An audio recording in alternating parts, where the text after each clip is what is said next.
भीष्म गीता में अर्जुन को भगवान भीष्म पितामह बाणों के सैया पर पड़े रहकर कहते हैं, अरे अर्जुन, 4 तरह का भोजन बेकार होता है। पहला, जिस भोजन की थाली को ठोकर लग गई वो नाली में पड़े हुए कीचड़ के बराबर होता है। दूसरे नंबर का भोजन, जिस भोजन की थाली को कोई लांग कर चले गया वो भोजन भ्रष्टा के बराबर होता है, गंदगी के बराबर। तीसरे नंबर का भोजन, जिस भोजन की थाली में बाल पड़ा हो, केश पड़ा हो, वो दरिद्रता देने वाला होता है। और चौथे नंबर का भोजन अर्जुन, अगर पति और पत्नी अगर एक ही थाली में भोजन कर रहे हैं तो वो मदिरा के तुल्य होता है। यदि पति और पत्नी एक ही थाली के अंदर बैठकर भोजन कर रहे हैं तो वो मदिरा के तुल्य है। भीष्म गीता कहती है, अर्जुन, पति के जीवने के बाद अगर पत्नी उसी थाली में भोजन करती है तो चारों धाम के प्रसाद से बड़ा महाप्रसाद बन जाता है। और यदि पति और पत्नी का नियम है कि हम दोनों तो साथ ही भोजन करते हैं तो हाथ जोड़कर निवेदन है, साथ भोजन करो, मना नहीं है, 2 थाली अलग अलग लगाओ। पर पति के साथ बैठकर एक थाली में खाना रोज प्रतिदिन मदिरा को निगलने के बराबर है। मदिरा को कई लोग कहते हैं एक ही थाली में भोजन करो तो प्रेम बढ़ता है, प्रेम बढ़ता है। शिव महापुराण की कथा कहती है, पति और पत्नी अगर एक ही थाली में भोजन करते हैं, एक ही थाली में अगर पति और पत्नी भोजन करते हैं तो उस घर की दशा देखिएगा। उस घर के बच्चे कभी भी विद्या में उत्तम नहीं निकल सकते, उस घर के बच्चे कभी भी सत्मार्गी नहीं निकल सकते, मार्ग से विचलित ही निकलेंगे, क्योंकि मदिरा के नशे में पैदा हुए हैं। तो सुन अर्जुन, सुन, यदि बेटी कुंवारी है और बाप के साथ में बैठकर भोजन करती है तो उस बाप की कभी अकाल मौत नहीं होती है, क्योंकि बेटी बाप के काल का हरण कर लेती है।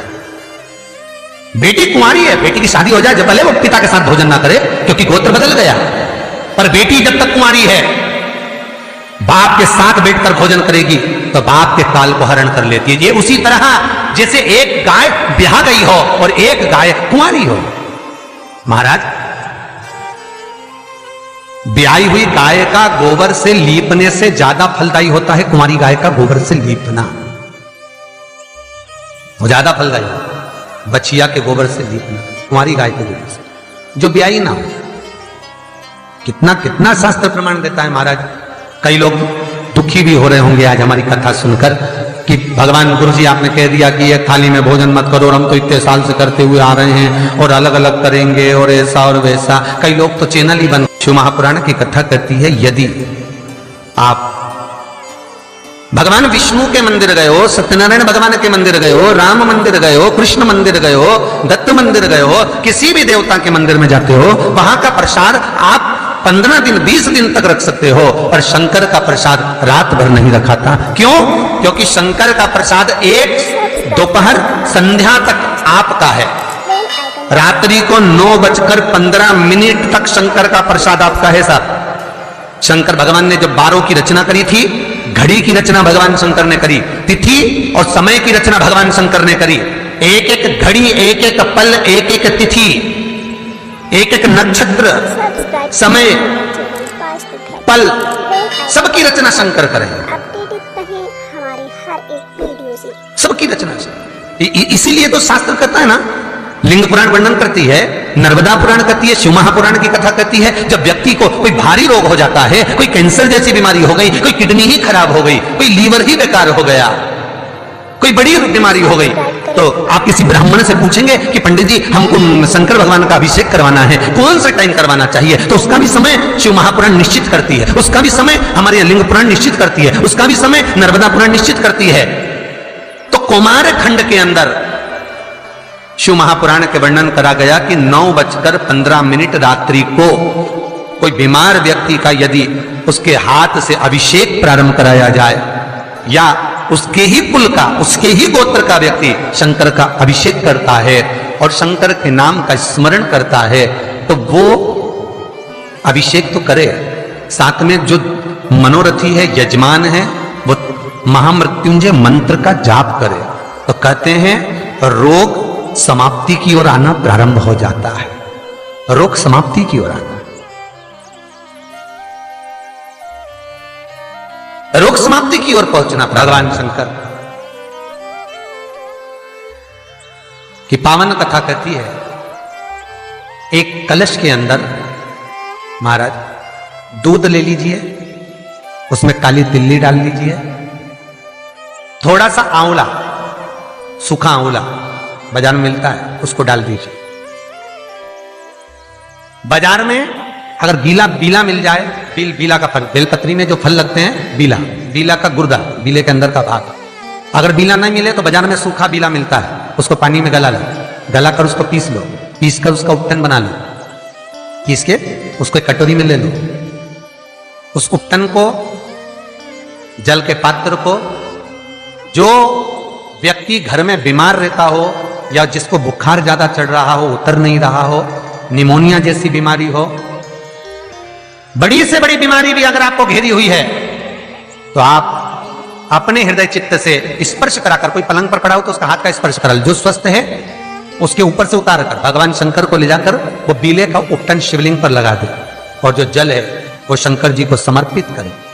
कौन सा मंत्र बोलना है? उस मंत्र का स्मरण आप सब प्रेम से करें। ओम, जितने टीवी के सामने बैठे सब बोलिए, ओम जूम, जामे ऊ की मात्रा, अम की बिंदी, जूम, सहा, सा दो हा की बिंदी, सहा, ओम जूम सहा, ओम जूम सहा। इस मंत्र का जाप करते हुए जो दूध चढ़ा देता है उपटन लगाकर, उसकी बीमारी, उसका रोग समाप्त हो जाता है। बहुत ध्यान देना, उसी चढ़ाए हुए जल को, दूध को, उस उपटन के भाग को थोड़ा सा ले आइए। जिस बच्चे को निमोनिया की बीमारी है, जिसका बुखार नहीं उतर रहा हो, उसके मस्तक पर लेपन कर दीजिए, हृदय चित्त पर लगा दीजिए महाराज। उसके बाद में उस बच्चे को वस्त्र से, गीले वस्त्र से पोंछ दीजिए, उस वस्त्र को झटकार दीजिए, बच्चे का बुखार 10 मिनट के अंदर उतर जाएगा। ये कभी भी कर सकते हो, ऐसा कोई दिन निश्चित नहीं है, कोई तिथि निश्चित नहीं है। जब बुखार आए, जब स्वास्थ्य ज्यादा गड़बड़ हो जाए, तब करिए। मंत्र का जाप करते हुए ओम हूम ओम जूम सहा, इस मंत्र का बस स्मरण करना है। ओम जूम सहा मंत्र का स्मरण करिए और शिव की आराधना करिए। ये वो औषधि है जो सती माता ने भगवान शंकर से विवाह के प्रथम में प्राप्त करी है। यदि कहीं से 5 मुखी रुद्राक्ष मिल जाए और 5 मुखी रुद्राक्ष को तांबे के कलश में जल भरकर उसमें डाल दो,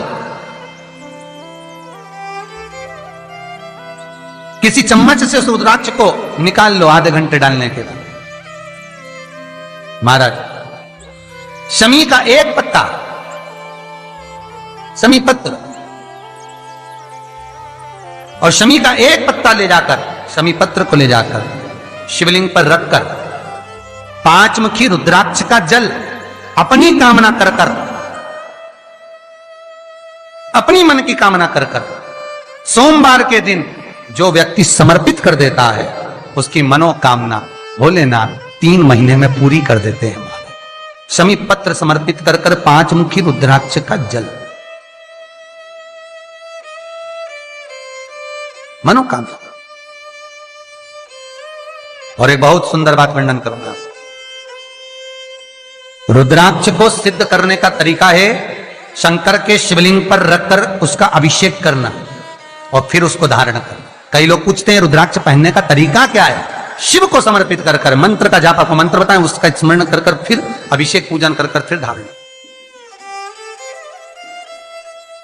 एक छेदित रुद्राक्ष होता है जिसमें छेद होता है या छेद करा जाता है, एक बिना छेद का रुद्राक्ष होता है जिसमें छेद नहीं होता। जिस रुद्राक्ष में छेद नहीं होता वो कार्य में सिद्धि अधिक देता है, सिद्धता प्रदान करता है, वो खंडित नहीं कहलाता। बड़ा रुद्राक्ष उसमें छेद करा जाता है तो वो खंडिता का भाव आ जाता है, पर जिस रुद्राक्ष में छेद नहीं होता वो पावर ज्यादा देता है, प्रबलता ज्यादा देता है, सुख ज्यादा देता है। श्री शिवाय नमस्तुभ्यं, श्री शिवाय नमस्तुभ्यं, श्री शिवाय